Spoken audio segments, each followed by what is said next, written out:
may have to learn to ask the right questions before we can get the answers we're seeking in this new year. I'm convinced of that more and more. As we begin the new year, it's finally time to ask the questions, those nagging questions that have been left over from 2021, and get on with the answers. And so I know you've been waiting for the answers to these questions. Here they are. Why is there a best before date on sour cream? Why isn't phonetic spelled the way it sounds? If olive oil comes from olives, where does baby oil come from? Come on, you've been wondering. And of course, you've been wondering all along, especially this last year, why do we do the speed limit on a parkway but bring our car to a stop in a driveway? Right? I mean, all right, okay. These are the beginning of the year jokes. Now I'm done. But seriously, 2022 can be the year in which we learn to ask the right questions. And when we ask the right questions, I think we begin to see the answers that we've been seeking. What are those questions? These are the burning questions for 2022. Why am I here?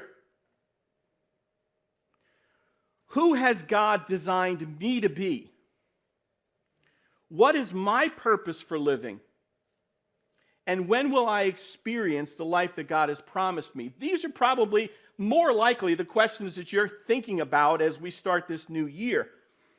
Albert Einstein, we all know the brilliant scientist that he was, probably was right when he said, if I had an hour to solve a problem and my life depended on the solution, I would spend the first 55 minutes determining the proper question to ask.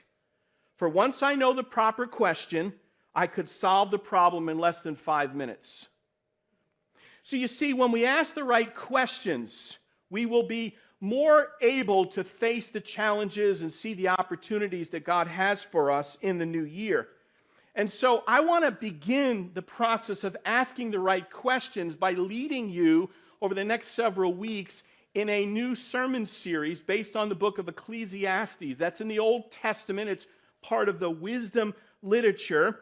And I want to think with you about the big questions of life and how we can navigate through them toward the answers we're all seeking by allowing Solomon, this great writer of wisdom, to help us ask the right questions. And I hope to be able to communicate to you by the end of this message, this big idea that only when we face life as it is under the sun, and I'll explain all that, only when we face life the way it really is can we grasp the full promise of life in the sun. We want to strive to live our life under the sun, S-U-N, but ultimately all of us who are believers want to find a life of promise in the sun, S-O-N. How do we do that? Well, we have to first of all face life the way it really is. And there is probably no better book in the Bible to help us face the reality of life than the book of Ecclesiastes. This book explores disturbing themes by a man who had it all. Maybe you know the story of Solomon. If you look in your book in Ecclesiastes chapter 1, verse 1, we see right away that these are the words of the teacher. That term teacher means the leader of the congregation, the one who instructs the congregation. That's where we get the word Ecclesiastes from. It's the Greek translation of leader of the congregation. That's where the book title comes from. And these are the words of the teacher, but notice how he's defined. He's the son of David, king in Jerusalem. Jerusalem. We see also in chapter 1, verse 12, that he again says, I, the teacher, was king over Israel in Jerusalem. And at the end of the book, in chapter 12, we see that he's again described as the teacher. So we have this person who is the teacher, who's defined as the son of David, the king of Israel. And it really does line up well with us understanding that Solomon wrote these words in this book to try to help us understand what life is really all about. So we think about it. it is ironic that Solomon, king of Israel, would write this book.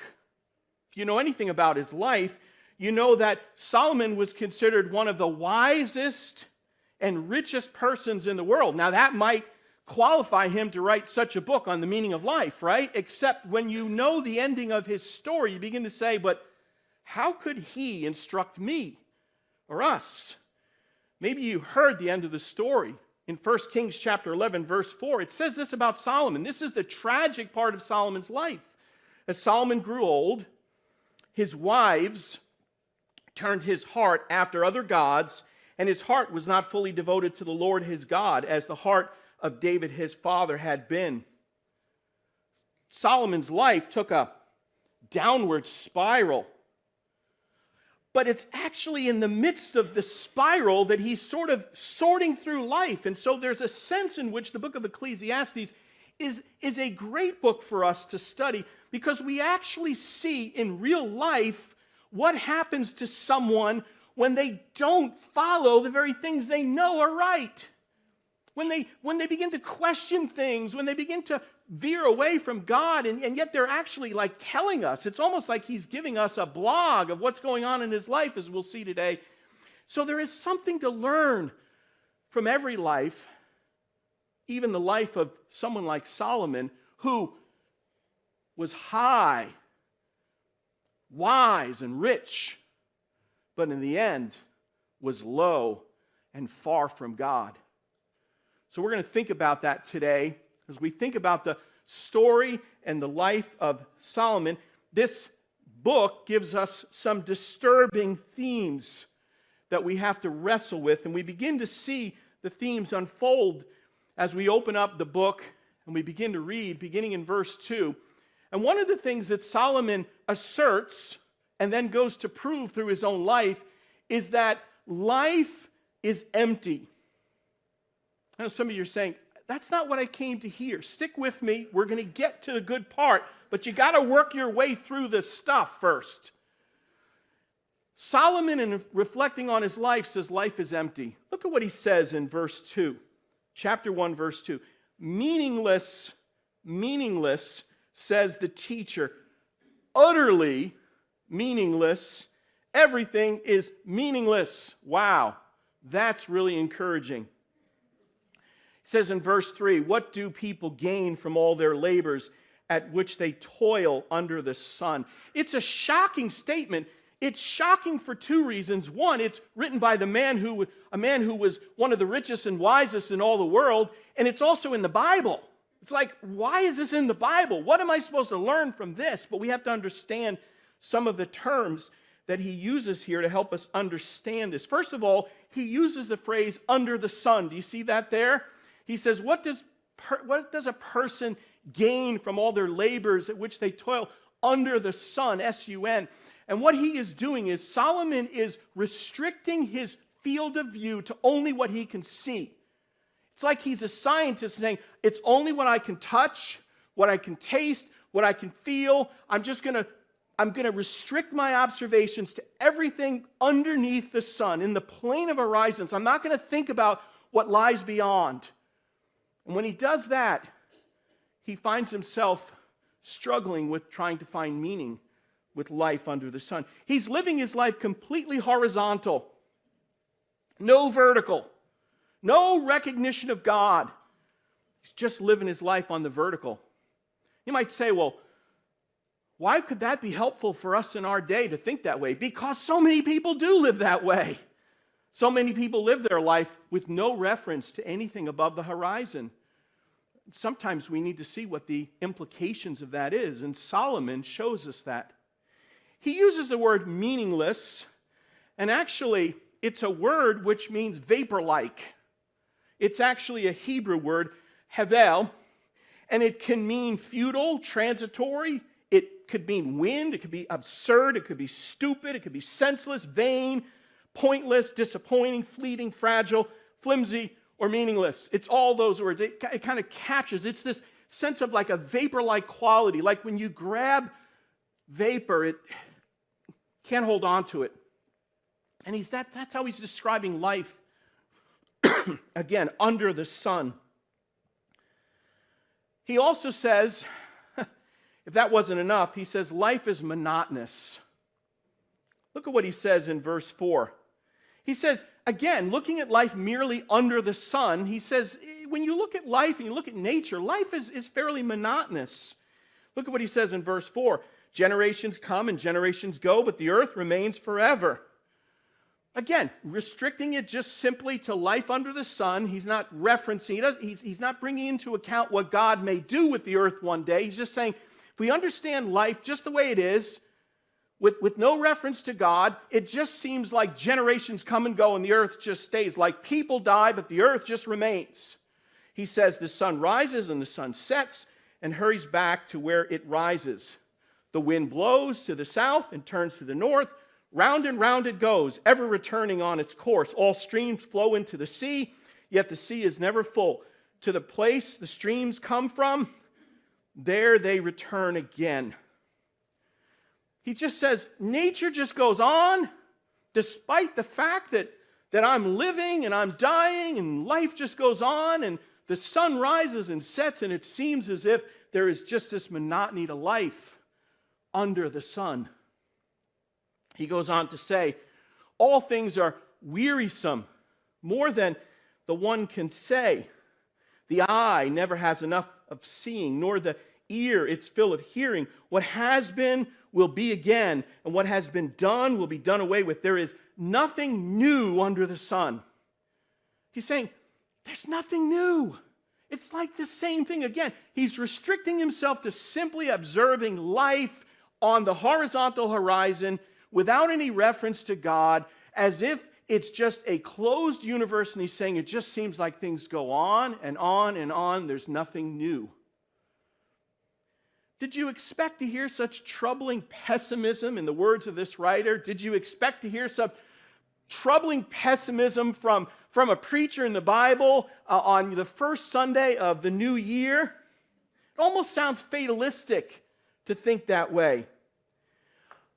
But this is why the book of Ecclesiastes is helpful. Because it helps us to think about what life would be like if there is nothing above the horizon.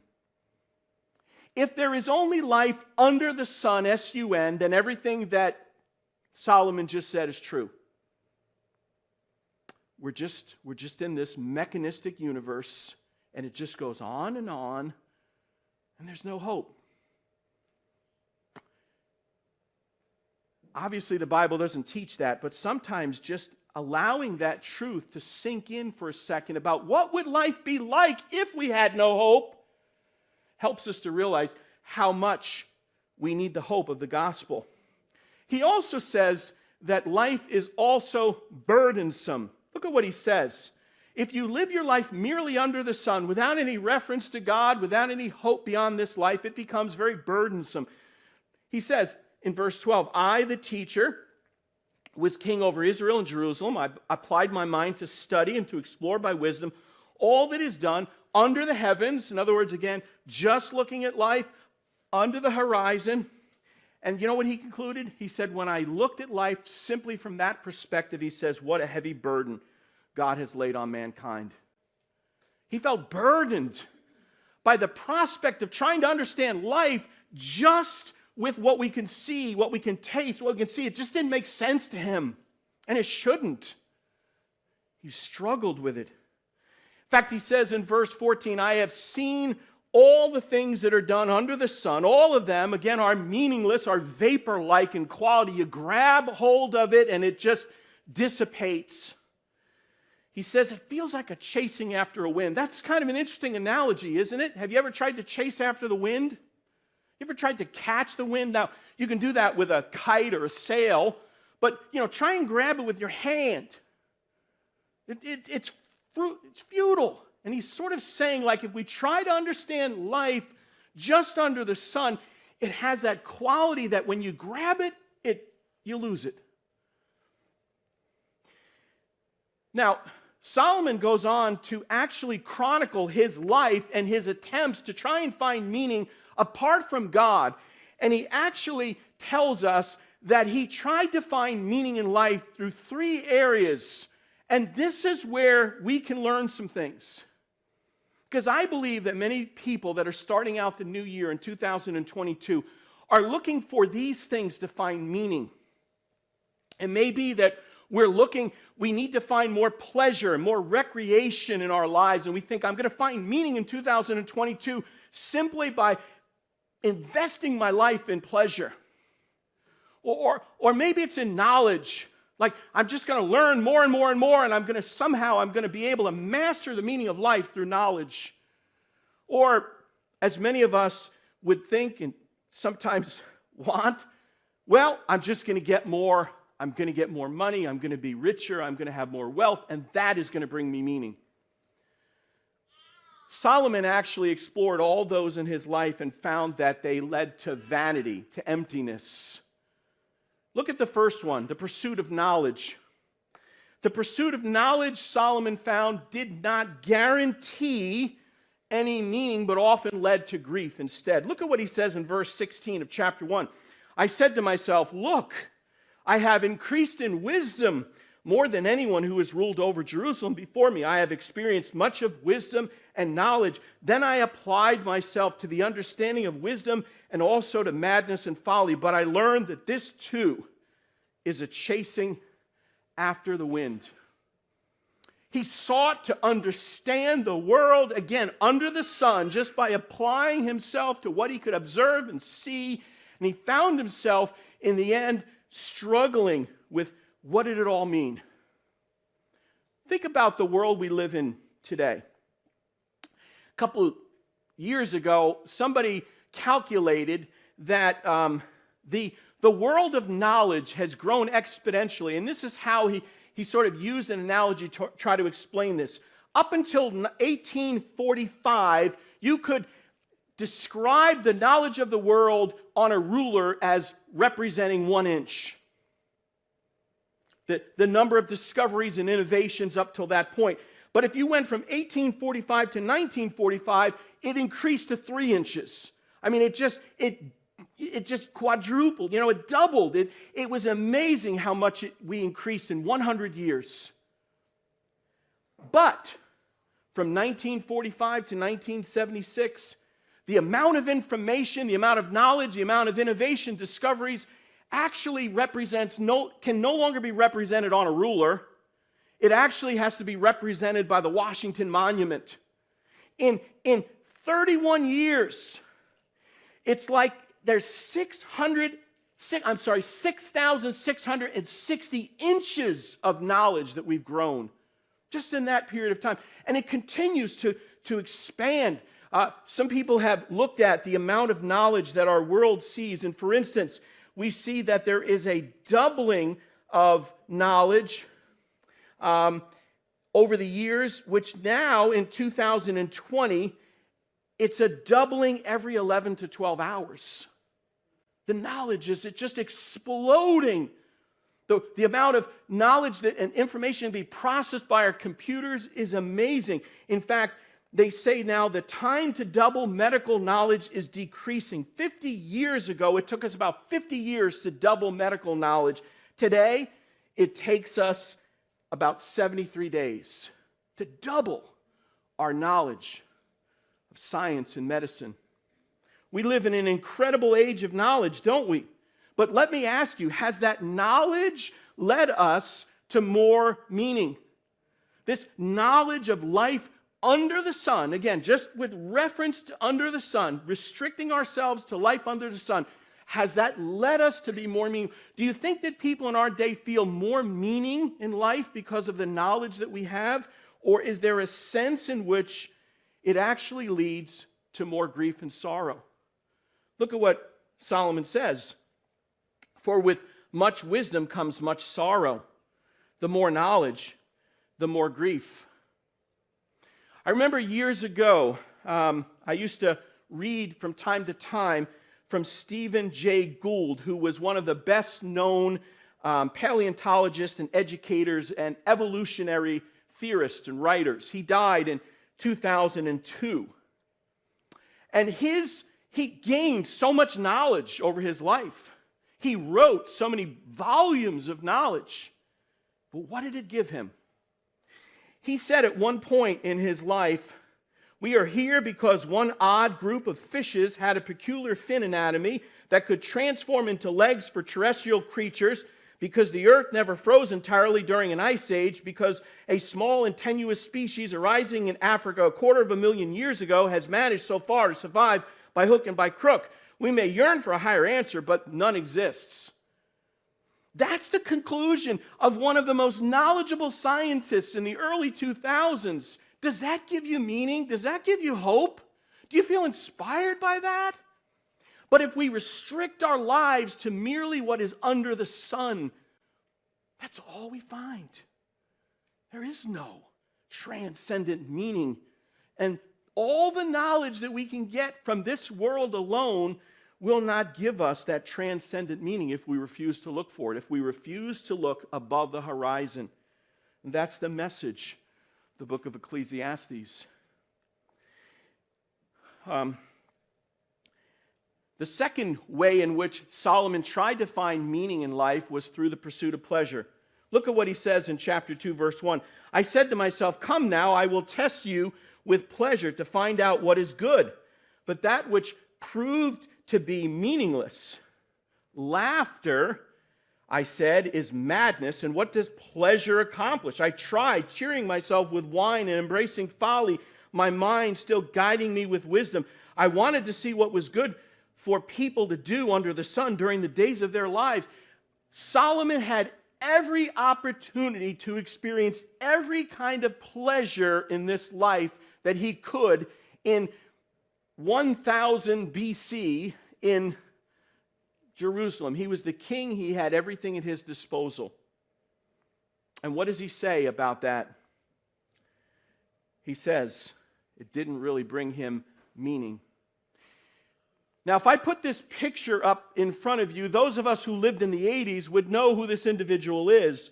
Hugh Hefner was in many ways the symbol of hedonism, or seeking after pleasure as the rule of life.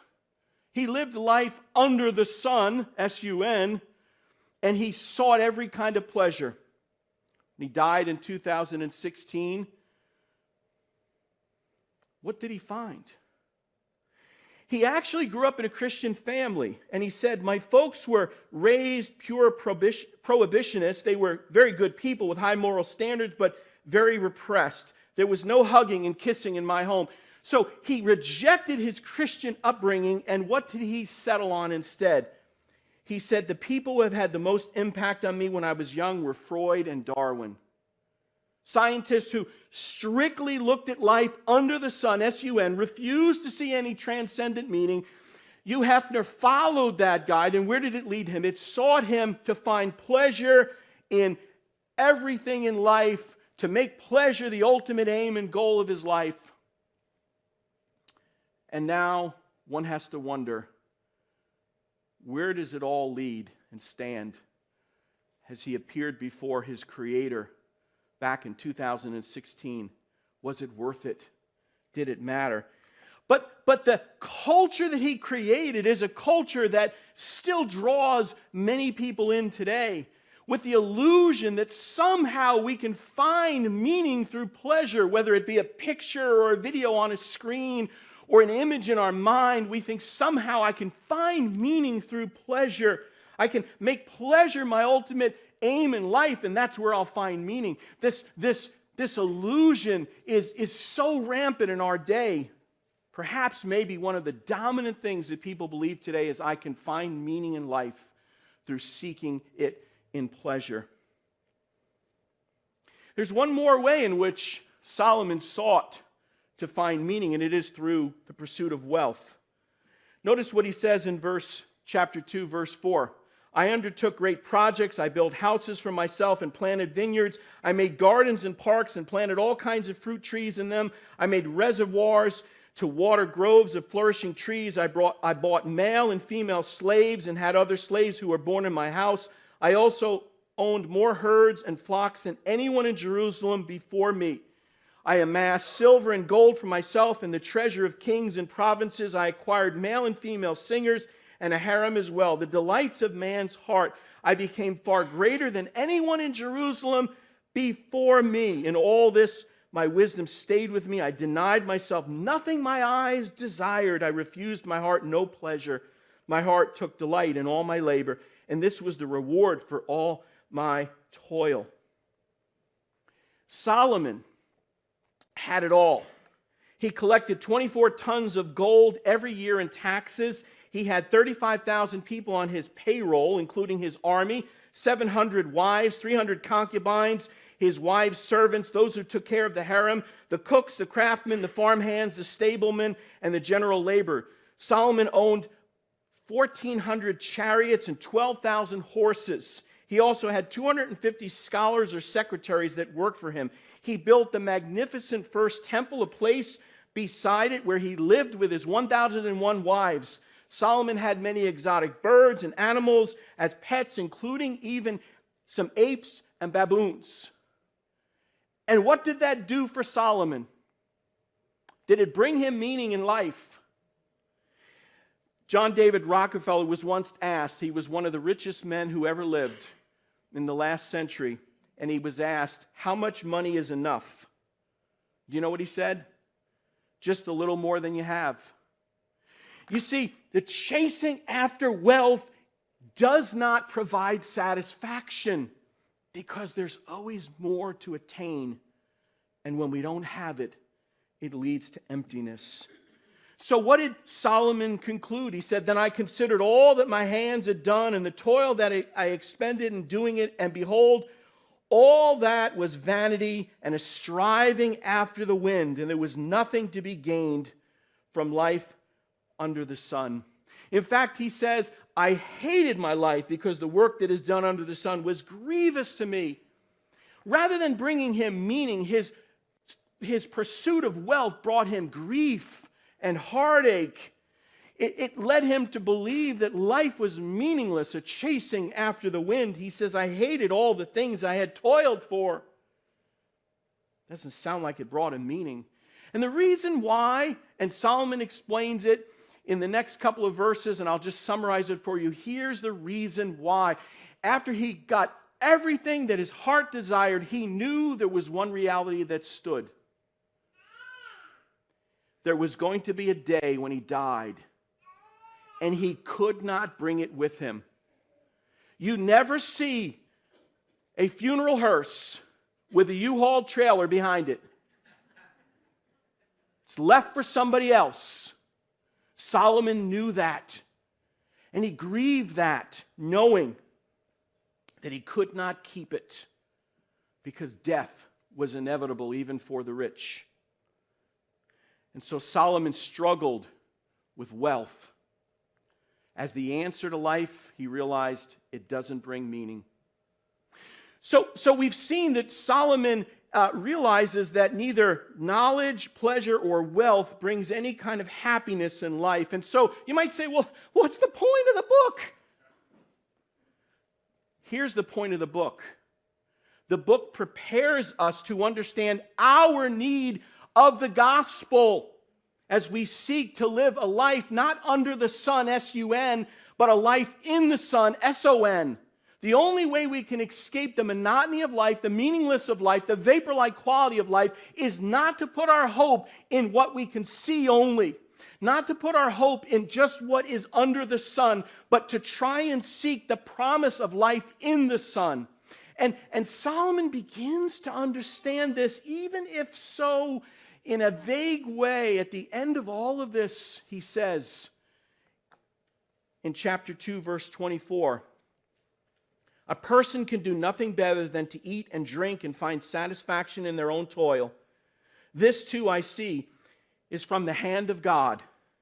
For without him, who can eat or find enjoyment?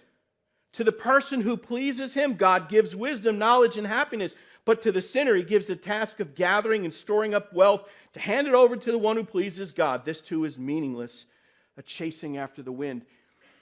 There are several places in the book of Ecclesiastes where Solomon breaks out of his meaningless observations and begins to see, I've got to look above the horizon. I've got to look beyond the sun to the one who exists beyond it and begin to find meaning in that. And this is his first time. He does it several times throughout the book. And this is the first time that he says, but wait a minute. Wait a minute. Maybe I've missed it because I've failed to see that life is a gift from God. Any wealth we have, any pleasure we have, any knowledge we have has to be received as a gift. And we should be seeking the giver of the gift as much as we seek the gift. Far too many of us want to begin our year and think about the gift that we can strive after rather than the giver who gives us the gift. And Solomon's saying we've got it wrong. We need to be seeking everything from the hand of God. So if we're seeking after a goal of increasing in knowledge, we need to see it as only something God can give us. We're seeking after more recreation and enjoyment in life. We can do that. We can accept that as long as we accept it from the giver, from the hand of God, rather than seek the gift itself as the end. And so Solomon tells us the key to understanding life and focus is recognizing we have to get beyond the horizon. We have to start to see life as it exists from the hand of God. At the end of the book, Solomon summarizes this, and actually it's really an editor who puts it all together. And this is the summary of the book, and it really helps us see that throughout the book, he keeps coming back to this conclusion. He says in Ecclesiastes chapter 12, verses 13 and 14, now all that has been heard, here is the conclusion of the matter. Fear God and keep his commandments, for this is the duty of all mankind. If we would just remember that life was never meant to be lived under the sun, S-U-N, we have to look above it. We have to find meaning above it in a transcendent reality, in a person and his promise to us. And as Christians, we know what that promise is. The promise is eternal life in Jesus Christ. The focus of the gospel is not our best life now in this earth, but to experience life with God today in a relationship and to prepare us for an eternity with him. And in one sense, Ecclesiastes prepares us to know our need of the gospel. In Romans chapter 8, and I'm finishing up, in Romans chapter 8, Paul helps us understand the connection between Ecclesiastes and the gospel this way, because he says that our current experience in life is a lot like what Solomon says. Contrary to what you think, our best life is not now. Maybe some of you said, tell me something I don't know. I just lived through 2021. The reason why we don't have our best life now and can't have our best life now is because we live in a fallen world. Notice what Paul says in Romans chapter 8, verse 20. For the creation was subjected to frustration. The word could be translated vanity, vapor-like quality. It refers to this striving, and we can't receive it. We still live in that reality today. Why? Because we live in a fallen world. And it's God who subjected the world to this fallenness. Why? So that we would recognize that we can't put our hope in what we see under the sun, S-U-N. That we have to seek a promise of life in the sun, S-O-N. Without him, we have no hope. So if you don't believe the gospel, Ecclesiastes is your reality. You live, you attain a certain measure of wealth and pleasure, and then you die. Yes, you appear before the judgment of God, and you're given account for your life, and you're judged. But life under the sun ends. Life under the sun, S-U-N, ends if you don't have the gospel hope. It's only the gospel and the promise of life in the sun, S-O-N, that allows us to escape this world and its corruption. Notice what Paul says. Not only is the creation subjected to frustration, but it's also something that's awaiting liberation. Why? Because God sent his son Jesus Christ into the world to overcome this corruption and this frustration that we experience in life. The real answer is the gospel of Jesus Christ. And the Apostle Paul explains that we are to put our hope in the gospel, in the hope of being saved from it. He says in verse 22 of Romans chapter 8, we know that the whole creation's been groaning as in the pains of childbirth right up to the present time. Not only so, but we ourselves who have the first fruits of the Spirit groan inwardly. It's okay to recognize that life at times can be futile because we live under the fall, but we don't have to put our hope in only what we see under the sun, S-U-N. We can put our hope in life in the Son, S-O-N, and the hope that we have beyond this life that is found in Jesus Christ. And Paul says, for in this hope we are saved. We're saved with the future hope that God will make all things new.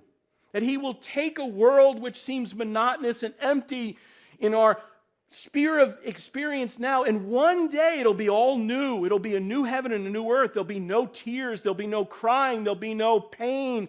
That is the promise.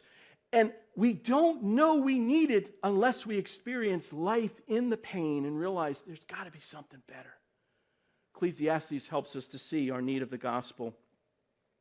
In the end, what Solomon saw dimly, the New Testament writers see in full color and ultimately see it in the life and death and resurrection of Jesus Christ.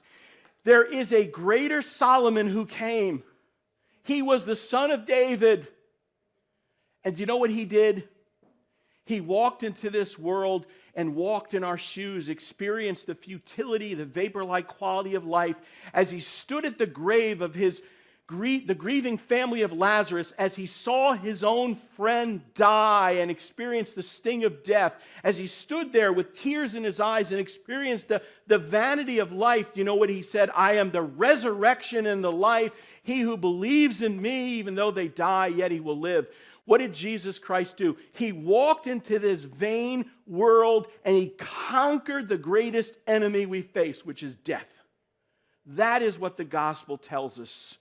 Jesus Christ and His death on the cross for the full payment of our sins and His resurrection to conquer death, He has conquered the biggest need we have, which is to escape this life under the sun, S-U-N, and experience a promise of a life above it, life in the Son, S-O-N.